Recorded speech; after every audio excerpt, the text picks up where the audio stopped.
Olá, seja bem-vindo e seja bem-vinda ao nosso momento de estudo da Bíblia. Aqui a gente para ouvir e refletir sobre a Palavra de Deus. E eu quero agradecer hoje a presença do meu amigo Gustavo. Obrigado, cara, mais uma vez pela sua participação. Isso, é um prazer para mim estar aqui. Você já é um rosto conhecido aqui ao nosso programa de estudo da Bíblia, né? Você já participou, você apresentou também alguns episódios. E para começar, eu queria conhecer um pouquinho da sua história de missão. Eu sei que você também serviu em missão em outro país, longe da sua cultura. Conta um pouquinho onde foi, quanto tempo foi e um pouquinho do contexto da sua missão. Então, eu servi na Argentina como um pastor missionário lá. O contexto que eu trabalhei lá foi um contexto de centro de influência. Trabalhei num centro de influência na região metropolitana de Buenos Aires. E aí eu trabalhei ali na região de Manuel Alberti, né? E ali era uma região bem carente, e o centro de influência ele meio que ajudou a atender as necessidades da comunidade lá naquele lugar, né? E a gente dava cursos vários, né? Mas geralmente um centro de influência ele trabalha com cursos de saúde, algumas outros atendimentos assim, tudo mais. Mas a gente tentou, por causa das necessidades que a sociedade argentina, mas principalmente a comunidade de Manuel Alberti estava precisando, a gente foi para uma outra linha, a gente começou a dar cursos laborais. Então a gente deu alguns cursos, por exemplo, de cabeleireiro, de costura, inglês, português, deu um curso lá de eletricidade também. Então, para poder dar uma outra opção de trabalho para o pessoal da comunidade lá, né? E aí, através disso, a gente acabava alcançando o pessoal para poder estar indo nos cursos de saúde, né? Então, a gente atendia as necessidades da comunidade primeiro, ó, o que você precisa? Precisa desse curso laboral, desse? E aí, ó, tá aqui para você, ó, mas a gente tem isso aqui para você agora, que é os cursos de saúde, né? Cozinha saudável, curso psicologia mental, saúde emocional. Tinha um curso lá bem legal chamado risoterapia. Era de rir, deixar a vida mais leve, assim, sabe? Então a gente foi usando assim, e aí depois a gente foi implementando a biblioterapia. Olha aí, ó. Biblioterapia é o estudo da Bíblia, mas com outro nomezinho aí, para alcançar o povo daquela comunidade. Bacana, a gente vai continuar aprendendo um pouquinho mais, conhecendo um pouquinho mais do trabalho do Gustavo nos próximos episódios, então fica aí conectado, ligado com a gente. A gente está nessa semana falando um pouquinho sobre missão e a gente vai estudar um pouquinho agora, vai falar um pouquinho sobre a vida de um rei chamado Nabucodonosor. Essa história está no livro de Daniel, no capítulo 4, e essa é uma história muito interessante. Era um rei que era a maior potência do mundo naquele momento, o seu reino era o maior reino que existia naquele momento, e por conta disso ele se engrandeceu, né? E ele se achava né, a cereja do bolo e etc, né? A última bolacha do pacote. E de repente esse rei ele tem um sonho, e é um sonho meio estranho. Ele começa a ver uma árvore, e essa árvore era uma árvore muito grande, essa árvore crescia e crescia, e o topo da árvore alcançava o céu, e ali todos os animais da terra achavam abrigo embaixo daquela árvore, eles se alimentavam dos frutos daquela árvore, as folhas, os galhos abrigavam também aves de todo canto, e de repente no sonho uma voz agora manda com que essa árvore fosse cortada, e aí as suas folhas fossem arrancadas, os seus galhos e os seus frutos fossem espalhados pela terra. E Nabucodonosor, que já tinha tido um momento, um contexto junto com um sonho também, ele chama Daniel para mais uma vez interpretar o seu sonho.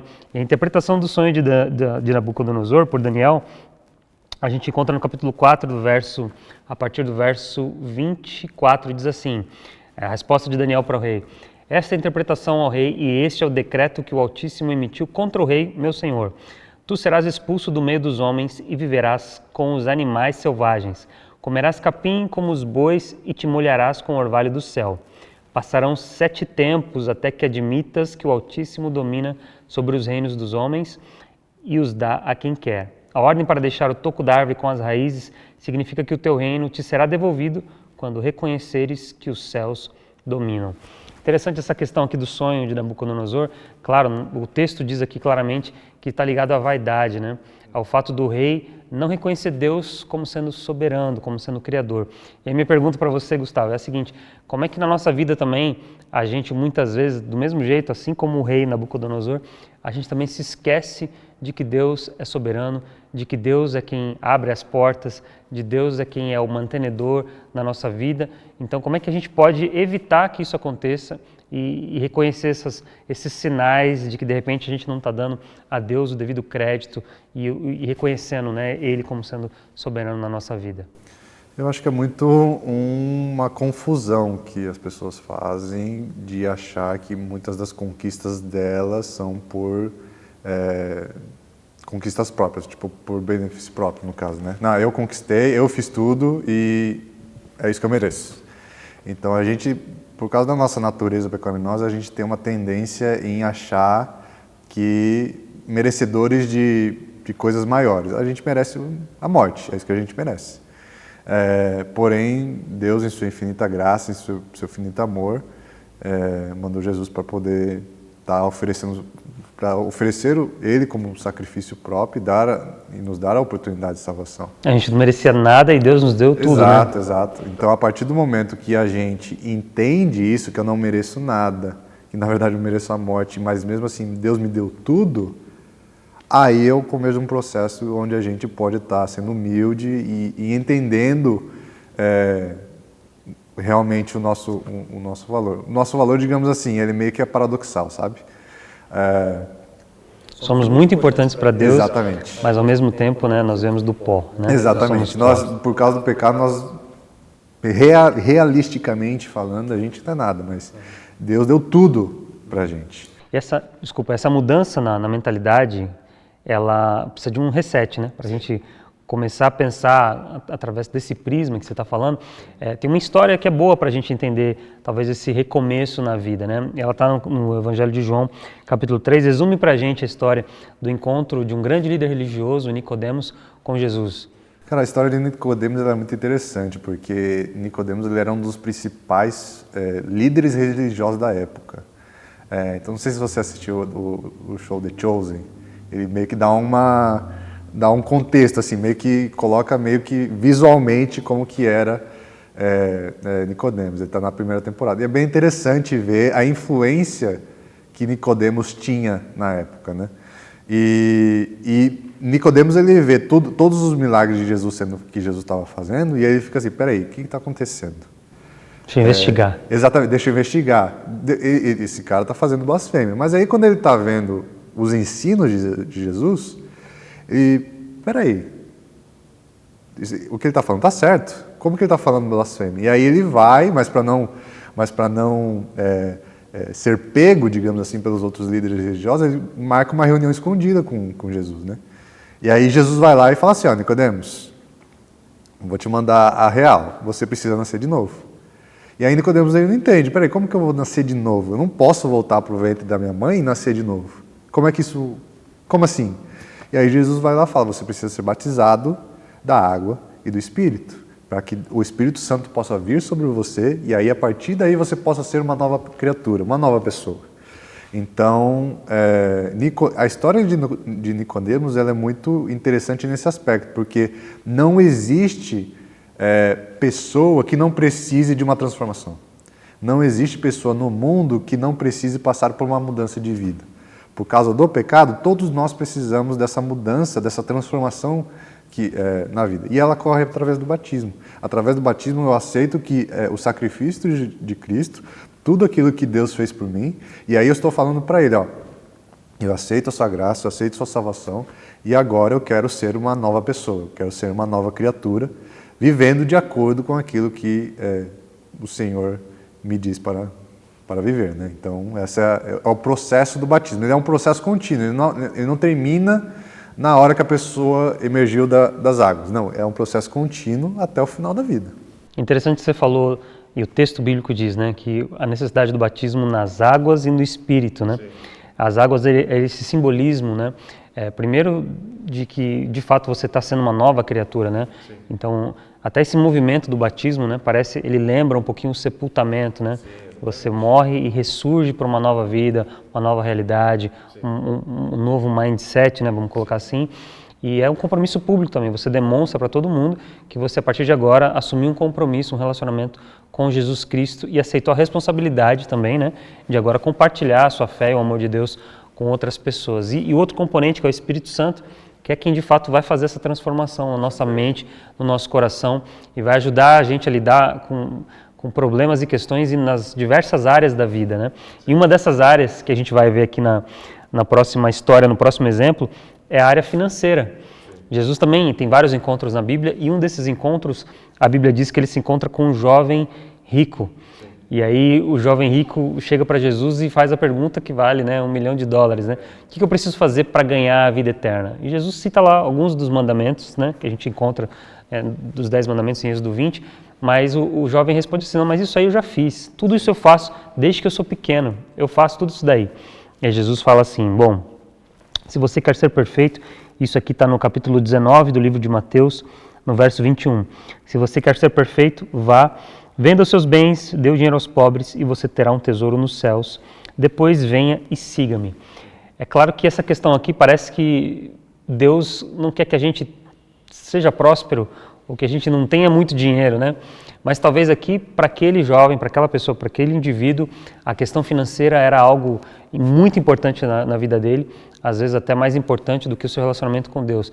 E aí, Gustavo, minha pergunta: como é que a gente pode entregar todas as áreas da vida para Deus, inclusive a área econômica, financeira, que é a mais sensível talvez para a gente, para muitas pessoas, que é o nosso bolso, né? Sim. Como é que a gente faz essa entrega completa, inclusive dos nossos recursos? Sim, Bruno, acho que o erro que o jovem rico cometeu, ele foi não entender a essência, o princípio por detrás daquilo que Jesus estava falando. Até quando Jesus fala assim, ó, você cumpriu os mandamentos e tudo mais, não, isso aí eu já fiz, mas ele fala de uma forma como se não realmente entendesse o princípio por detrás dos mandamentos, né? O princípio por detrás dos mandamentos a gente consegue ver claramente em Mateus 22, verso 36, se eu não me engano, que é amar a Deus acima de todas as coisas e ao próximo como a ti mesmo. Então, o jovem rico, ele fala de uma maneira como se, não, eu fiz tudo isso, mas ele tinha a mesma concepção dos fariseus, né, das tradições, da lei, né? A lei ela é muito importante e tudo mais e tal, mas o que é que está por detrás da lei? Entendeu? Qual que é o princípio, qual que é a essência por detrás da lei? Isso aí ele não tinha entendido. Então, quando Jesus vai lá e fala para ele, ó, vai e vende tudo, é para você se desapegar daquilo realmente do que está te prendendo. Mas não necessariamente, digamos assim, essa passagem é uma passagem, digamos assim, de uma regra, de que todo mundo tem que doar tudo. Não, eu conheço pessoas muito bem-sucedidas, muito ricas, de que elas entenderam essa essência. Entenderam a essência de que elas têm que dar. Se Deus deu para elas têm que dar também para a pessoa que está precisando. Então elas ajudam com vários projetos, ajudam com doações e tudo mais. E é incrível ver como essas pessoas também, quanto mais elas dão, mais Deus dá para elas, para continuarem dando. Entendeu? Então a questão é muito mais o princípio por detrás daquilo que estava acontecendo. Então o jovem rico ele não tinha entendido realmente a essência. Mas a partir do momento que Jesus explica para ele, tudo fica mais entendível no caso, né? Então é isso que a gente precisa entender também nas nossas vidas. Muitas vezes a gente, eu tenho pouco dinheiro, não sei o que e tal. Não, Deus deu para você, Deus te abençoa e você está devolvendo, por exemplo, dízimo, ofertas, eles funcionam assim, mas também a questão do dar também voluntariamente, né? Quanto mais eu dou também, eu estarei beneficiando aqueles que têm pouco também. Por mais que eu tenha pouco, eu tenho que ajudar também aqueles que têm menos ainda, né? E dessa maneira Deus também vai continuar me usando para que eu seja um instrumento nas mãos dele também para alcançar outras pessoas.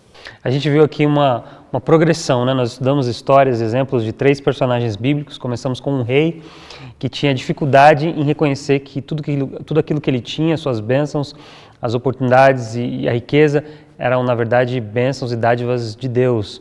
Depois a gente vai para Nicodemos, que precisava também de uma renovação na vida. E nesse encontro com Jesus, ele recebe então essas palavras, né, sobre o batismo, sobre o novo nascimento.